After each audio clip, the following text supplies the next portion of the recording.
오늘 주신 하나님의 말씀 사무엘상 제22장입니다. 사무엘상 제22장 1절부터 10절까지 말씀 보겠고요. 지금 읽는 것은 1절과 2절 같이 읽겠습니다. 시작. 그러므로 다윗이 그곳을 떠나 아둘람 굴로 도망하며 그의 형제와 아버지의 온 집이 듣고 그리로 내려가서 그에게 이르렀고, 환난당한 모든 자와 빚진 모든 자와 마음이 원통한 자가 다 그에게로 모였고, 그는 그들의 우두머리가 되었는데 그와 함께한 자가 400명 가량이었더라. 아멘. 다윗이 계속 도망 중에 있습니다. 제사장의 성읍이라고 하는 높, 지금 높에 있다가 노베에서 이제 이렇게 앞에 지도 나옵니다. 노베에서 이렇게 가드까지 이렇게 도망을 갔죠. 그래서 그 가드에서 미친 척해서 침을 질질 흘리면서 다윗이 미쳤다 그러면서 이제 가까스로 살아났습니다. 그리고 이제 오늘 1절에 보면 아둘람 굴로 도망하는데 아둘람이 여기에 있습니다. 이렇게. 그래서 가드에서 아둘람까지 다시 도망을 하게 됩니다.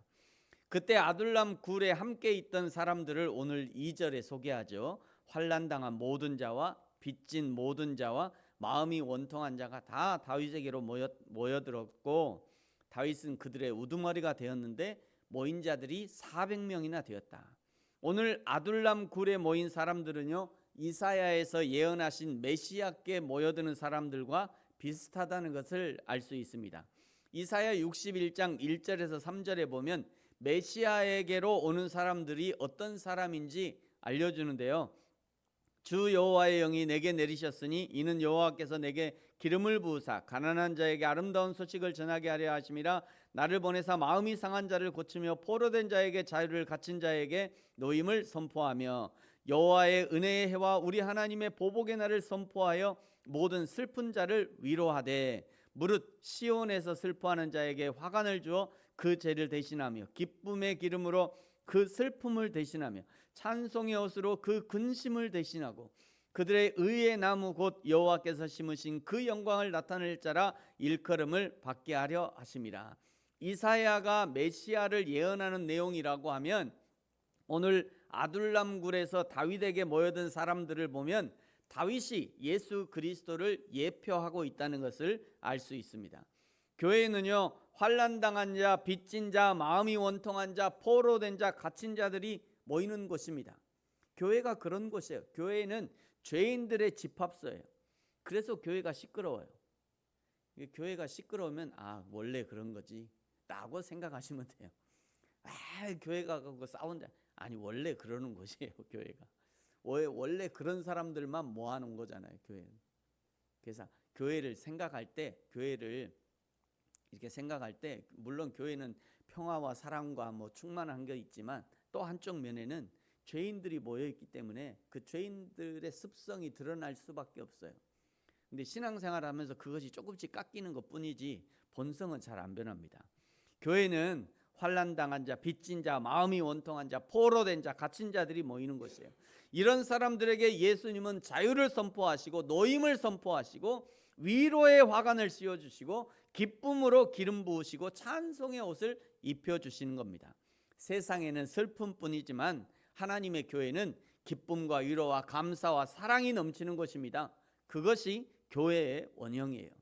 이 시대는 원형의 교회가 많이 깨어진 모습이어서 사람들이 실망하고 교회를 질타하지만, 그러나 교회의 원형은 기쁨, 위로, 감사, 사랑이 넘치는 곳입니다. 다윗의 아둘람 굴이 바로 이런 곳이었습니다. 동굴 속이 뭐가 좋다고 사람들이 모이겠어요? 마음을 알아주니 모이는 것입니다. 그냥 거기 있으면, 거기 있기만 해도 위로가 되고, 거기 있기만 해도 그냥 위로를 받고, 그러니까 모여드는 거예요. 내 말을 들어만 주는데 위로가 되고, 그냥 눈빛만 봐도 아픈 마음의 상처가 위로되니까 사람들이 모여드는 것입니다. 사랑하는 성도 여러분, 저와 여러분이 섬기는 교회가 이런 교회가 되기를 축복합니다. 여러분 자신이 그런 사람이 되어 주십시오. 최근에 유재석이 진행하는 유키즈 온 더 블럭이라는 그 프로그램이 있습니다. 유명한 사람들이 이렇게 대담하는 프로그램이죠. 거기에 예일대 정신과 나종호 교수님이라는 분이 나오셨는데요. 그분이 이런 말을 했어요. 내 말을 진심으로 들어주는 한 명만 있어도 그 사람은 삶을 살아가는 원동력을 얻게 된다. 내 말을 들어주는 그 한 사람이 집에 가족 중에 있으면 가장 좋겠죠. 내 친구 중에 그 한 사람이 있으면 힘을 얻을 겁니다. 그리고 교회에 그 한 사람이 있으면 그 사람은 인생을 넉넉히 살아갈 만한 힘을 얻게 될 거예요. 적어도 다윗과 함께 아둘람 굴에 모여든 사람들에게 다윗이 그 한 사람이 되어 주었다는 거죠. 저와 여러분이 우리 가족에게, 이웃에게, 성도들에게 그런 말을 진심으로, 그들의 말을 진심으로 들어주는 그 한 사람이 되어주기를 예수님의 이름으로 축복합니다. 다윗이 사울에게 쫓겨다니면서 그의 부모님도 함께 모시고 다녔던 것 같아요. 왜냐하면 사울이 이미 이성을 잃고 있었기 때문입니다.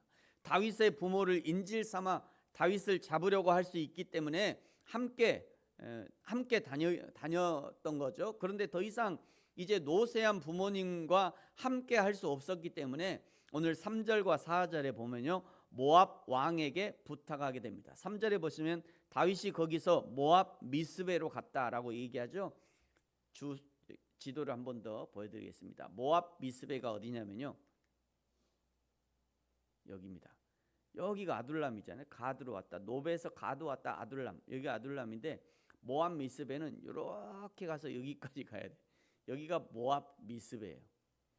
우리가 아는 여기가 사해바다잖아요. 그러니까 사해바다를 지나서 여기 모압 땅까지 간 겁니다. 요 모압 미스베, 지금 여기가 가 있어요. 여기 가서 그 왕에게 하나님이 나를 위하여 어떻게 하실지 내가 알기까지 나의 부모가 나와서 당신들과 함께 있게 하기를 청합니다. 이러면서 내 부모를 좀 맡아주세요.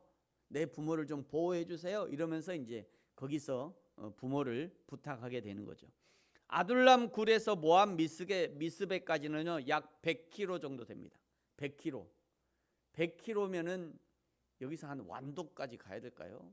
100km면 100km 정도 되는데, 지금 다윗이 있는 곳은 위험하니까 부모를 안전한 모압 땅 미스베에 피신시킨 겁니다. 참으로 다윗은 효성이 지극한 사람이었다는 생각이 듭니다. 우리는 교회 생활을 하면서 하나님의 일을 한다는 핑계로 부모에 대한 효를 게을리할 수 있습니다만, 성경은 부모에 대한 효를 강조합니다. 10계명의 제5계명이 내 부모를 공경하라 말씀하잖아요. 1계명부터 4계명까지가 대신계명, 하나님에 대한 계명이라면 5계명부터 10계명까지는 사람에 대한 계명이에요. 대인계명이라고 하죠. 그 대인계명의 첫 번째가 부모에 대한 계명이라는 것은 인간 사회의 가장 중요한 첫 번째가 부모에 관한 것이라는 것이죠. 하나님의 사랑의 다른 이름은 이웃사랑입니다. 가장 가까운 이웃이 부모이고요, 부부이고 그리고 자식이겠죠. 그러므로 교회에서는 당연히 효를 가르쳐야 하고요, 부모는 자녀들에게 효를 가르쳐야 합니다.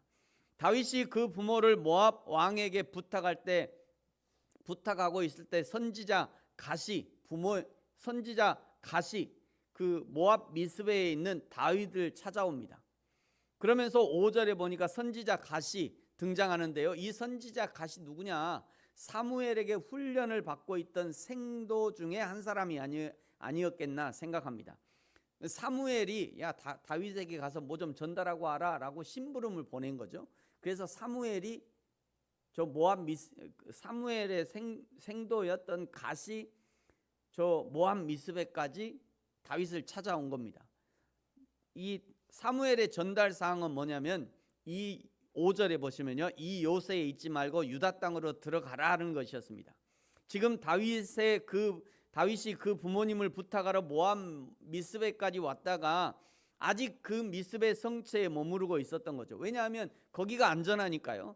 그런데 그 안전하다고 생각되는 그 모압의 성체 미스베를 떠나서 유다 땅으로, 너의 고향으로 돌아가라 라고 말하고 있는 겁니다.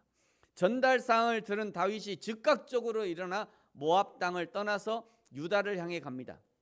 그리고는 여기서 떠나서요 다시 올라가지고 파란불로 쭉 올라가서 헤렛 수풀에 도착합니다. 아둘람하고 가까이 있는 거죠. 왜 아둘람 가까이 갔을까? 거기는 아직 사람들이 있잖아요. 거기 아둘람에 사람들이, 아둘람 굴에 사람들이 있고, 다윗은 그 부모만 모시고 지금 모압 미스베 부모를 모셔놓고 다시 오는데 그 아둘람까지 가지 않고 헤렛 수풀이라는 숲이 우거진 거기에 지금 도착한 겁니다. 오늘 성경이 수풀이라고 하는 것을 보니 그냥 지금 도망 중에 있는 다윗이 그 몸을 숨기기에 적당한 곳이 분명합니다. 다윗이 계속 움직이기는 하지만 사울의 눈을 피해서 계속 주의하면서 움직이고 있다는 것을 알 수 있습니다. 6절부터는요 사울의 모습을 보여줍니다. 사울이 기브아 높은 곳에 섰다 표현하는데, 사울이 자신의 왕권을 자랑하면서 자신이 높은 권력에 있다는 것을 상징적으로 보여주기 위해서 아마 높은 단상을 이렇게 만들어서 그 높은 단상 위에 올라간 것 같아요. 7절에 단상에서 베냐민 사람들아 들으라 하면서 자신이 속한 베냐민 지파와 다윗이 속한 유다 지파의 사람들을 분열시킵니다. 하여튼 이 분열시키는 거 잘해요. 지난 주일에도 말씀드렸습니다만 이 정치인들이 제일 잘하는 게 분열시키는 거 아닙니까? 분열시키는 거. 그래서 하여튼 뭐 정치하려고 하면 선거 때만 되면 전라도 경상도 분열시켜 놓고요. 전라도에 막 뭐라고. 꼭 일본 사람들이 그 짓을 잘합니다. 신기하게. 일본 사람들이요 자기들도 꼭 그 선거할 때만 하면 뭐 조선 사람들한테 뭐라 하고 한국 사람들한테 뭐라 하고 막 이러면서 자기들이 인기를 막 올려줘요. 하여튼 신기한 사람들이에요. 하여튼 이게 또 이제 이 사울이 그 베냐민 지파와 유다 지파, 사울이 속한 베냐민 지파와 다윗이 속한 유다 지파를 이렇게 분열시키는 거예요. 5절에 너희가 다 공모하여 다윗을 보고도 나에게 알리지 않았고 그를 숨겨줬느냐 질책합니다.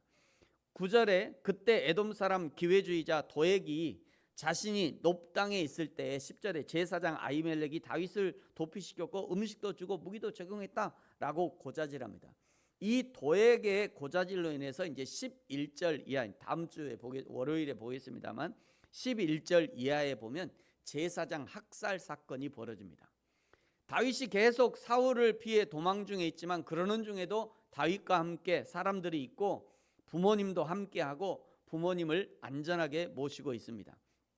저와 여러분이 고난의 인생길을 가는 도중에 있지만 그럼에도 불구하고 여러분 우리가 살아가는 자체가 고난이에요. 살아가는 자체가 나는 별나게 나는 힘들어 아니에요. 다 똑같아요. 나는 별나게 힘들어 다 똑같아요. 다 고난 중에 있어요. 다 각자의 고난이 있는 거죠. 여러분 우리가 살아가는 것 자체가 고난이에요. 인생이 다른 사람보다 내가 조금 더 힘드냐 안 힘드냐 요거 차이지, 어떤 사람은 고난이 없는 인생은 세상에 아무도 없습니다. 다 고난 중에 있어요. 그럼에도 불구하고 우리가 고난의 인생길을 가는 도중에 있지만 그럼에도 불구하고 나와 함께하는 사람들을 소중히 여겨야 합니다. 지금 내 곁에 있는, 나랑 가장 가까이 있는 내 곁에 있는 사람들, 내 곁에 있는 사람들을 소중히 여기고 그들의 진심을 들어주고 격려하는 사람이 되고 부모님께는 효를 다하고 하나님의 말씀을 즉각적으로 순종하는 믿음의 사람이 되어지기를 예수님의 이름으로 축복합니다. 기도하겠습니다. 하나님 아버지 감사합니다. 다윗이 사울을 피해 도망 중에 있지만 그 고난의 여정 가운데도 함께하는 사람들이 있고 함께하는 그 한 사람 한 사람을 소중히 생각했던 것처럼 우리도 지금 나와 함께하는 이웃들, 가족들, 친구들, 성도들을 소중히 생각할 수 있는 그들과 함께 아름다운 신앙생활을 하는 저와 우리 모든 성도들 되게 하여 주옵소서. 감사합니다. 예수님의 이름으로 기도합니다. 아멘. 하늘에 계신 우리 아버지여, 이름이 거룩히 여김을 받으시오며 나라가 임하시오며 뜻이 하늘에서 이루어진 것 같이 땅에서도 이루어지이다. 오늘 우리에게 일용할 양식을 주시옵고 우리가 우리에게 죄 지은 자를 사하여 준 것 같이 우리 죄를 사하여 주시옵고 우리를 시험에 들게 하지 마시옵고 다만 악에서 구하시옵소서. 나라와 권세와 영광이 아버지께 영원히 있사옵나이다. 아멘.